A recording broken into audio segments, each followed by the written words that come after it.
नमस्कार दोस्तों। तो हम आज पढ़ते हैं अपनी दूसरी कहानी की तरफ। ये कहानी इसलिए ज़्यादा महत्वपूर्ण है क्योंकि ये कहानी मैंने जिसकी कहानी है उसी से सुनी है, और दूसरा महत्वपूर्ण इसलिए है क्योंकि एक लड़की की कहानी है। और जब लड़की की कहानी आती है तो खुद ब खुद बड़ा झुकाव के साथ हमें सुनना पड़ता है।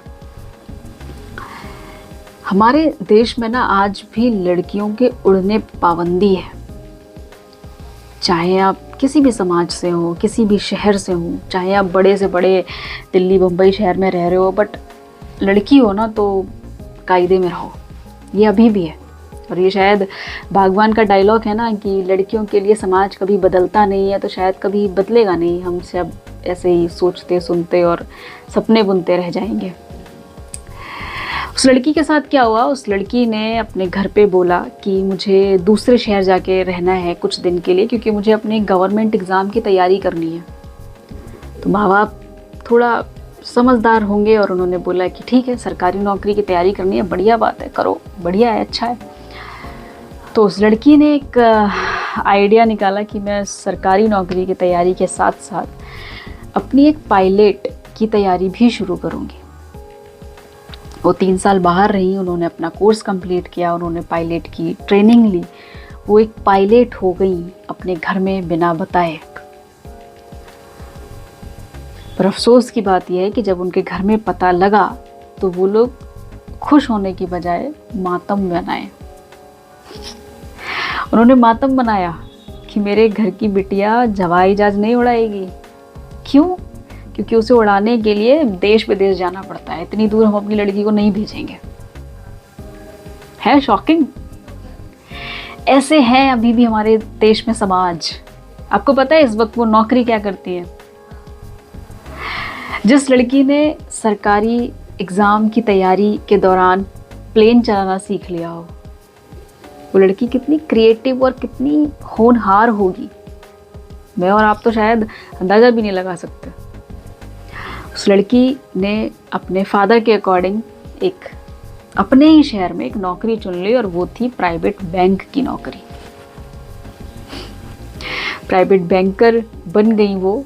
क्यों? क्योंकि उनके घर के कुछ कदम दूर पे उनका ब्रांच है, और उस कुछ कदम दूर की ब्रांच में बैठकर उनको काम करना है।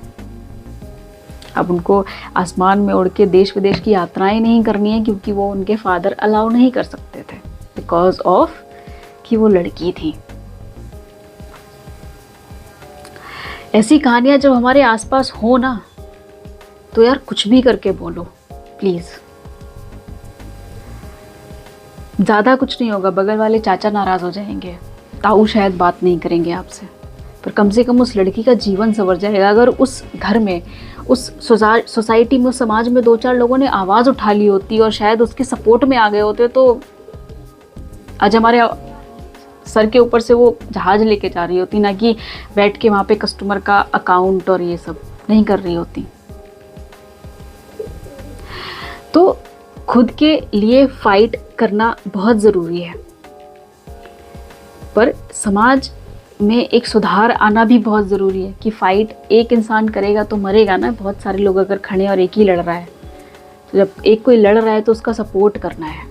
तो ये कहानी का जो कंक्लूज़न है, जो शीर्षक है, जो सारांश है, वो सारा का सारा मिला जुला के यही है कि प्लीज़ अगर आपके समाज में, आपके आसपास में कोई भी लड़की है कुछ भी करना चाहती हैं, प्लीज़ डू सपोर्ट यार। इतना सपोर्ट कर दो, इतना सपोर्ट कर दो कि कल जब वो कुछ बन के खड़ी हो तो उनको कहानी बताने में ना एकदम प्राउड फील हो कि मुझे इस इंसान ने सपोर्ट किया था, that's why I am here. और मेरे माँ बाप से ज़्यादा महत्वपूर्ण है ये इंसान। तो you can become a good human, है ना। हमको पृथ्वी अच्छी बनानी है, हमको अर्थ अच्छा बनाना है। कब बनेगा? जब हम अच्छे बनेंगे। और हम अच्छे कब बनेंगे? जब हम अच्छे काम करेंगे। सो इस कहानी का जो कंक्लूज़न है वो यही है कि प्लीज़ हेल्प, चाहे वो लड़का हो, लड़की हो, बच्चा हो, बूढ़ा हो, यंग हो, हेल्प करो उनके ड्रीम्स को फुलफिल करने में। Thank you.